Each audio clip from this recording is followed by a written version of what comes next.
बेटा जैनमाज रखना नहीं, इसको यहाँ बिछाओ।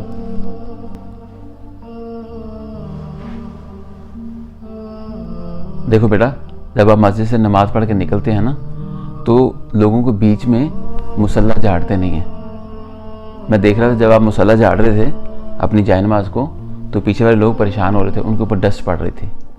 लेकिन बाबा जी वहाँ पे तो सब ऐसे ही कर रहे थे।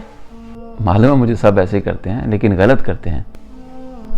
हम नमाज की जिम्मेदारी तो पूरी कर लेते हैं, लेकिन उसके बाद लोगों को परेशान करना शुरू कर देते हैं। आपको पता है कि लोगों को परेशान ना करना ये भी हमारी जिम्मेदारी में आता है।